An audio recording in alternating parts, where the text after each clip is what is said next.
అరే సాయిగా ఎన్ని రోజులు రా ఫోటోలు ఎడిట్ చేయడానికి మొన్న తీసుకున్న ఫోటోలు ఇంతవరకు ఎడిట్ చేయలేదు. ఫేస్బుక్ లో ఫ్యాన్స్ అందరూ వెయిట్ చేస్తున్నారు రా అన్న ఫోటోలు ఎప్పుడు వేస్తావు అని. లాస్ట్ టైం నీ ఫోటోలు మొత్తం ఎడిటింగ్ అంతా పిచ్చి లేసింది నాకు చూసి.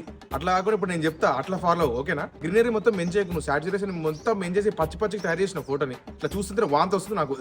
నా పింపుల్స్ అన్ని తీసేసి నేను తెల్లగా కనిపించాలి, అర్థమవుతుందా. నేను హైలైట్ కావడంతో పాటు నా బండి కూడా హైలైట్ కావాలి ఫోటోలో. నెంబర్ ప్లేట్ మీద ఒక కొటేషన్ రా చెప్తా. Don't care anyone because nobody cares you రా చెప్తా.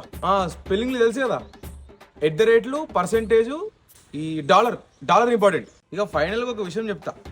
ఎడిటింగ్ ఎట్లుండాలంటే నువ్వు ఎడిట్ చేయాలి కానీ ఎడిట్ చేసినట్టు ఉండకూడదు, అర్థమైందా. పంపి గోపి, నేను నీకు 4 ఫోటోలు పంపినారా, అందులో ఏ ఫోటో బాగుందో చెప్పావా కొంచెము. పక్క బాగుంది కదా చూరా. ఇక మళ్ళీ పోస్ట్ చేసిన తర్వాత అందులో చెయ్యి వంకరు ఉంది కాలంకూర ఉంది అని చెప్పొద్దు. ఇప్పుడు ఆ ఫోటో చూసి ఖచ్చితంగా అమ్మాయిలు నాకు మెసేజ్ చేస్తారు కదా. అట్లనే ఒక క్యాప్షన్ చెప్పొచ్చు కదా గోపి. క్యాప్షన్ ఎట్లుండాలంటే అమ్మాయి మనసు ఇట్లా చేసినట్టు ఉండాలి. గూగుల్ లో మాత్రం నువ్వు ఇట్లా కాపీలు కొట్టద్దు, దొరికిపోయినమాట గలీజ్ ఉంటుంది. ఇంగ్లీష్ ఎక్కువ ఉండకూడదు, ఇంగ్లీష్ తక్కువ ఉండకూడదు, పర్ఫెక్ట్ ఉండాలి.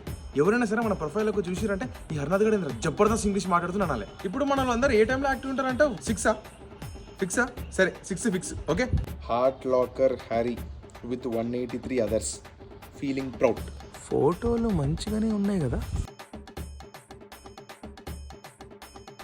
ఏంది ఎవడు లైక్లు కొడతలేదు ఏమో. మన ఫోటోకి 50 లైక్స్ ఏంది అంటే ఏంది, మన ఫేస్కి వాల్యూ లేదా?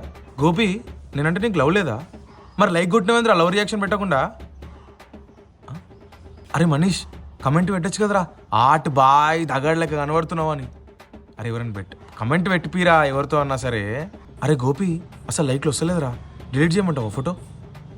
అది కాదురా, లాస్ట్ ఫోటోకి 400 లైక్స్ వచ్చినారా అసలు కనీసం ఇప్పుడు. సరే అమ్మ వేస్ట్ ఉంది కదా ఫేస్బుక్, వచ్చి యాప్ మార్చాలి.